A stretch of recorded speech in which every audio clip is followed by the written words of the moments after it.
Si vous aviez l'occasion de voir de vos propres yeux la chaîne de production du Cybercab fonctionner à l'intérieur de Giga Texas, vous comprendriez probablement pourquoi Elon Musk affirme avec autant d'assurance que Tesla pourrait produire des millions de véhicules de ce type chaque année. L'endroit ne ressemble même pas vraiment à une usine automobile traditionnelle.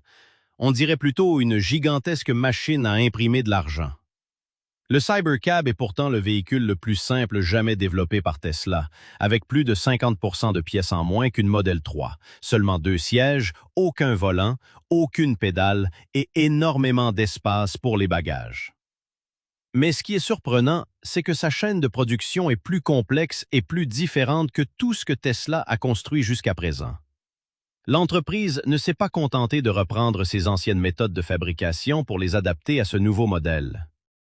Tesla est en train de modifier presque entièrement la façon dont une voiture est construite. C'est aussi pour cette raison que l'entreprise pense pouvoir produire le Cybercab à un coût très faible et, à terme, en fabriquer des millions d'exemplaires chaque année à Giga Texas. Alors, qu'est-ce qui rend cette chaîne de production si particulière? Quelles technologies y sont intégrées? Et pourquoi Tesla a-t-elle dû concevoir un système totalement nouveau pour fabriquer un véhicule pourtant plus simple? C'est ce qu'on va voir tout de suite. Le plus grand paradoxe, c'est que le véhicule le plus simple de Tesla nécessite aussi la chaîne de production la plus audacieuse et la plus complexe jamais développée par l'entreprise. Mais quand on regarde l'histoire de Tesla, cela devient assez logique. La société a toujours été très douée pour fabriquer des voitures relativement chères, mais elle n'a pratiquement jamais réussi à résoudre complètement le problème de la production de masse de véhicules abordables coûtant moins de 35 000 $. Si Tesla se contentait de reprendre la chaîne de la Model 3, de remplacer quelques machines et d'y assembler le Cybercab, les coûts auraient du mal à baisser fortement, même avec beaucoup moins de pièces. Elon Musk a déjà reconnu que Tesla ne voulait pas qu'un véhicule aussi simple que le Cybercab passe par des centaines de postes d'assemblage dans un ordre fixe comme on fabrique les voitures depuis plus d'un siècle. Tesla essaie donc de mettre au point un système de production qui va bien au-delà de la chaîne automobile traditionnelle. Sur la chaîne de production de la Model Y dans l'usine du Texas, la carrosserie est constituée de centaines de pièces métalliques. Elles sont embouties, envoyées vers la zone de soudage, puis assemblées pour former la structure du véhicule. La voiture passe ensuite par l'atelier de peinture, est séchée, puis rejoint la chaîne d'assemblage finale. À ce stade, ce n'est encore qu'une coque vide. Le câblage, la climatisation, les vitres, la moquette, les sièges, le tableau de bord, les portes, le volant, le système de freinage et des centaines d'autres composants sont installés les uns après les autres. Chaque étape dépend de la précédente. C'est une méthode efficace, mais elle présente un gros défaut.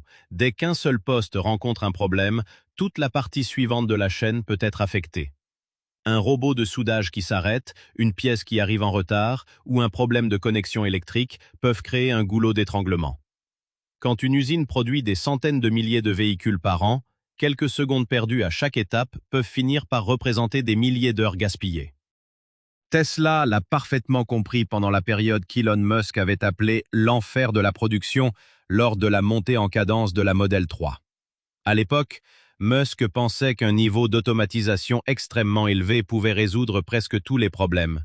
Mais la réalité a obligé Tesla à retirer certaines machines, à remettre des ouvriers sur la chaîne et à repenser le système sous une énorme pression. Le Cybercab donne donc à Tesla l'occasion de repartir presque de zéro. Au lieu de faire avancer la voiture entière sur une longue chaîne où toutes les pièces sont installées successivement, Tesla veut diviser le véhicule en plusieurs grands modules assemblés en parallèle. La partie avant peut être montée dans une zone, l'arrière dans une autre, tandis que les portes, les panneaux extérieurs, le plancher, la batterie, les sièges et l'intérieur sont préparés sur des lignes séparées. Ce n'est qu'une fois chaque module terminé qu'ils sont envoyés vers une zone centrale pour être réunis et former le Cybercab complet. C'est la base de la méthode que Tesla appelle « Unboxed Process ». Avec l'Unboxed Process, les différentes parties de la voiture restent ouvertes et facilement accessibles pendant une grande partie de la fabrication. Les robots et les ouvriers peuvent donc intervenir directement depuis plusieurs directions. Les sièges peuvent être installés sur le plancher avant que la partie supérieure de la carrosserie ne soit refermée et le câblage peut être posé pendant que chaque module se trouve encore dans la position la plus pratique. Les panneaux extérieurs n'ont pas non plus besoin d'être installés trop tôt, ce qui réduit le risque de les rayer pendant les dizaines d'étapes suivantes. On peut comparer cette méthode au fait de terminer séparément chaque pièce d'une maison avant de les assembler entre elles, au lieu de construire toute la maison dans un ordre unique du début à la fin.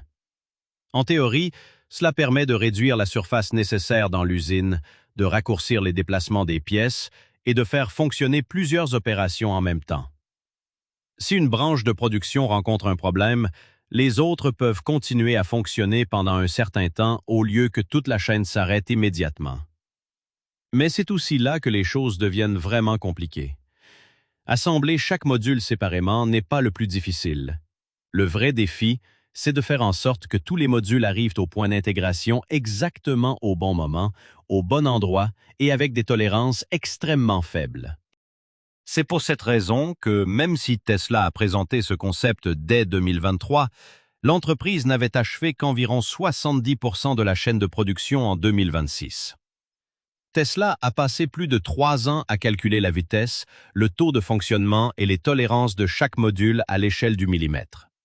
Même aujourd'hui, le système n'est pas encore totalement terminé, ce qui explique en partie pourquoi la production du Cybercab n'a pas encore augmenté aussi vite que prévu.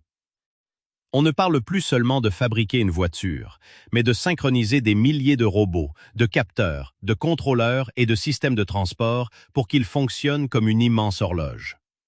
Le Cybercab a été conçu dès le départ pour s'adapter à cette méthode de production. Les 2 sièges simplifient l'habitacle. L'absence de volant et de pédales permet de supprimer de nombreux composants mécaniques habituellement présents devant le conducteur. L'absence de combiné d'instrumentation traditionnelle permet aussi d'avoir un tableau de bord beaucoup plus minimaliste. Moins de boutons, moins de câbles et moins de pièces mobiles signifie tout simplement moins d'étapes d'assemblage. Mais réduire le nombre de composants n'est qu'une partie de l'équation. Tesla change également la façon dont l'extérieur du Cybercab est fabriqué.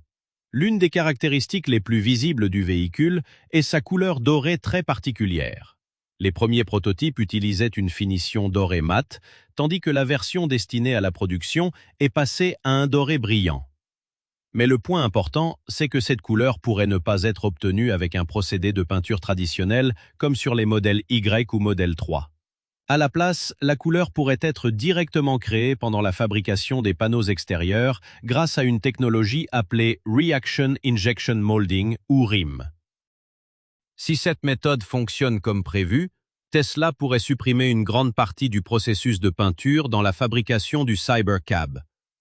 Dans une usine automobile traditionnelle, l'atelier de peinture fait partie des zones les plus coûteuses, les plus complexes et les plus énergivores. Une fois la carrosserie entièrement soudée, elle doit passer par plusieurs étapes: nettoyage, traitement de surface, protection contre la corrosion, couche d'après, peinture, couche de protection, puis séchage dans de grands fours. Ce processus prend énormément de temps et nécessite en plus des systèmes très stricts de filtration de l'air, de contrôle de la poussière, de traitement des produits chimiques et de surveillance de la température. Un simple grain de poussière qui tombe sur une surface peut suffire à obliger l'usine à retraiter tout un panneau. Pour un robotaxi bon marché conçu pour fonctionner presque en permanence, consacrer autant de temps et d'argent à obtenir une peinture parfaite n'est peut-être pas indispensable. Tesla veut donc contourner ce problème en intégrant directement la couleur dans le matériau au moment du moulage. Au lieu d'emboutir un panneau en acier avant de l'envoyer à l'atelier de peinture, Tesla pourrait injecter 2 composants liquides dans un moule. Ils réagissent entre eux, durcissent et forment un panneau en polymère dont la forme, la surface et la couleur sont déjà presque définitives. Le panneau pourrait donc sortir du moule directement dans cette teinte dorée caractéristique sans devoir passer par tout le processus de peinture traditionnel. En théorie, le temps de traitement pourrait passer de plusieurs heures à seulement quelques minutes.